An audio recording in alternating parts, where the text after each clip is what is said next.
موسیٰ نے وہ کون سی غلطیاں کی تھیں جن کی وجہ سے خدا نے اسے وعدہ کی ہوئی سرزمین تک جانے نہیں دیا تھا؟ وہ کتنے اسرائیلی لوگ تھے جو وعدہ کی ہوئی سرزمین تک پہنچ پائے تھے؟ کیوں خدا نے اسرائیلیوں کو وعدہ کی ہوئی سرزمین یعنی ملک کنعان تک جانے نہیں دیا تھا؟ تو آج ہم ان سبھی باتوں کو اس ویڈیو میں دیکھیں گے۔ تو ایسی بہت ساری ویڈیوز کو دیکھنے کے لیے میرے اس چینل کے ساتھ جڑے رہیے۔ تو آئیے ہم اپنی ویڈیو کو شروع کرتے ہیں۔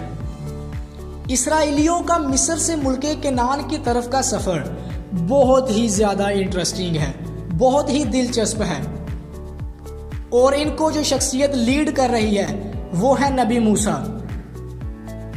اس سفر کے دوران بہت سارے معجزات رونما ہوئے تھے، اور آپ تو جانتے ہی ہیں کہ نبی موسیٰ وہ شخصیت ہیں جنہوں نے اتنے زیادہ معجزات دیکھے ہیں کہ ابراہیم، اسحاق اور یعقوب ان سب نے مل کر بھی اتنے زیادہ معجزات نہیں دیکھے ہوں گے، اور ان سب کے باوجود بھی اسرائیلی لوگ وعدہ کی ہوئی سرزمین تک نہیں پہنچ پائے تھے، کیونکہ انہوں نے خدا کے سب حکموں کو توڑا تھا، یہاں تک کہ انہوں نے بت پرستی بھی کی تھی۔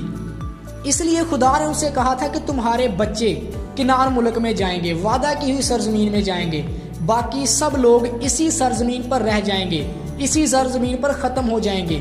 صرف 2 لوگ مصر سے نکل کر آئے تھے جو ملک کنعان میں داخل ہوئے تھے، اور وہ 2 لوگ تھے، یوشع اور کالب۔ اب آپ پوچھیں گے کہ موسیٰ بھی وعدہ کی ہوئی سرزمین تک نہیں پہنچ پایا تھا، موسیٰ کیوں رہ گیا تھا؟ تو جی ہاں، موسیٰ بھی راستے میں ہی رہ گیا تھا، موسیٰ بھی وعدہ کی ہوئی سرزمین میں داخل نہیں ہو سکا تھا۔ اب ایسا کیوں ہوا؟ تو آئیے ہم بائبل سے ہی دیکھیں گے۔ استثنا اس کا 32 باب اور اس کی 51 اور 52 آیت۔ اس لیے کہ تم دونوں نے، یعنی کہ ہارون اور موسیٰ نے، خدا ان سے مخاطب ہے، اس لیے کہ تم دونوں نے بنی اسرائیل کے درمیان دشت سین کے قادس میں مریبا کے چشمہ پر میرا گناہ کیا، کیونکہ تم نے بنی اسرائیل کے درمیان میری تقدیس نہ کی، سو تو اس ملک کو اپنے آگے دیکھ لے گا، لیکن تو وہاں اس ملک میں جو میں بنی اسرائیل کو دیتا ہوں جانے نہ پائے گا۔ سو ان آیات سے ہمیں پتہ چلتا ہے کہ خدا موسیٰ سے صاف صاف کہہ رہا ہے کہ تو اس ملک کنعان کو دیکھ لے، اس وعدہ کی ہوئی سرزمین کو دیکھ لے، کیونکہ تو وہاں جانے نہ پائے گا۔ تو جب ہم پڑھتے ہیں گنتی اس کا 20 باب اور اس کی 7 سے 12 آیت تک، تو لکھا ہے، اور خداوند نے موسیٰ سے کہا کہ اس لاٹھی کو لے اور تو اور تیرا بھائی ہارون تم دونوں جماعت کو اکٹھا کرو اور ان کی آنکھوں کے سامنے اس چٹان سے کہو، اس چٹان سے کہو، یہ غور طلب آیت ہے، اس چٹان سے کہو کہ وہ اپنا پانی دے، اور تو ان کے لیے چٹان ہی سے پانی نکالنا، یوں جماعت کو اور ان کے چوپایوں کو پلانا۔ چنانچہ موسیٰ نے خداوند کے حضور سے اسی کے حکم کے مطابق وہ لاٹھی لی، اور موسیٰ اور ہارون نے جماعت کو اس چٹان کے سامنے اکٹھا کیا، اور اس نے ان سے کہا، سنو اے باغیو، کیا ہم، یہ آیت بھی غور طلب ہے، سنو اے باغیو، کیا ہم تمہارے لیے اسی چٹان سے پانی نکالیں؟ تب موسیٰ نے اپنا ہاتھ اٹھایا اور اس چٹان پر 2 بار لاٹھی ماری، اور کثرت سے پانی بہہ نکلا، اور جماعت نے اور ان کے چوپایوں نے پیا۔ 2 بار لاٹھی ماری۔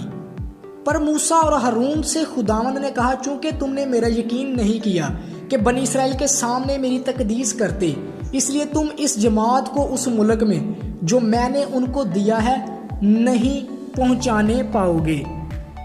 اب ہو سکتا ہے کہ کچھ لوگوں کو یہ سزا جو کہ موسیٰ کو دی گئی بہت ہی سٹرکٹ لگے، بہت ہی سخت لگے، لیکن جب ہم اسے گہرائی میں دیکھتے ہیں تو ہم موسیٰ نے جو کیا ہے اسے سمجھ پائیں گے کہ یہ کتنی بڑی غلطی تھی۔ آگے ہم اسی چیز کو ایکسپلین کریں گے۔ تو یہاں پر موسیٰ نے کچھ غلطیاں کی۔ سب سے پہلے موسیٰ سے خدا نے کہا تھا کہ اس چٹان کو کہنا کہ تمہیں پانی دے، لیکن اس کی بجائے موسیٰ نے 2 بار اس چٹان کو مارا، ہٹ کیا۔ اور یہ خدا کے حکم کو توڑنا تھا۔ اس سے پہلے جب خدا نے چٹان سے اسرائیلیوں کو پانی مہیا کیا تھا تو خدا نے موسیٰ سے کہا تھا کہ چٹان کو مارنا، لیکن اس بار خدا نے موسیٰ کو کچھ اور انسٹرکشنز دی تھی جو کہ پہلے والی بالکل نہیں تھی۔ موسیٰ کو خدا پر یقین رکھنے کی ضرورت تھی، اور دوسرے نمبر پر اس معجزہ کا سارا کریڈٹ موسیٰ اپنے آپ کو دے رہا ہے۔ موسیٰ کہتا ہے کہ اے باغیوں، کیا ہم، یہاں کہہ رہا ہے کیا ہم تمہارے لیے اس چٹان سے پانی نکالیں، اور اس چیز کو خدا سزا دیے بغیر نہیں جانے دے سکتا تھا، کیونکہ اسرائیلیوں کے سامنے خدا کی مہما کو دبا دیا گیا ہے، خدا کے حکم کو توڑا گیا ہے، اس کی مہما کو چرا کر خود لے لیا گیا ہے۔ یہ خدا کی عظمت کے خلاف تھا۔ اور جب ہم پڑھتے ہیں آگے نئے عہد نامہ میں تو بہت سی باتیں اب ہمارے لیے کلیئر ہوں گی کہ یہ اتنا بڑا گناہ کیوں تھا۔ تو ہم پڑھیں گے پہلا کرنتھیوں اس کا 10 باب اور 4 آیت۔ اور سب نے ایک ہی روحانی پانی پیا، کیونکہ وہ اس روحانی چٹان میں سے پانی پیتے تھے جو ان کے ساتھ ساتھ چلتی تھی، اور وہ چٹان مسیح تھا۔ اور یہ چٹان جس سے پانی باہر آیا تھا یسوع مسیح کو بیان کرتی ہے۔ تو ایک بار پہلے ہی چٹان کو موسیٰ کے ہاتھوں ہٹ کروایا گیا تھا، پہلے ہی موسیٰ نے اس چٹان کو مارا تھا تاکہ لوگوں کے لیے پانی کا انتظام کرے۔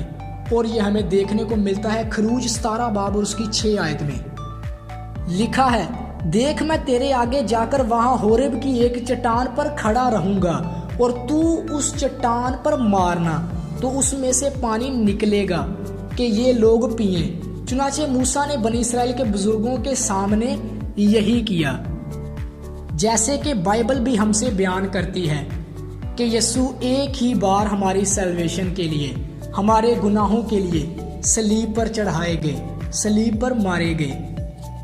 عبرانیوں 7 باب اور 27 آیت میں لکھا ہوا ہے، اور ان سردار کاہنوں کی مانند اس کا محتاج نہ ہو کہ ہر روز پہلے اپنے گناہوں اور پھر امت کے گناہوں کے واسطے قربانیاں چڑھائے، کیونکہ اسے وہ ایک ہی بار کر گزرا جس وقت اپنے آپ کو قربان کیا۔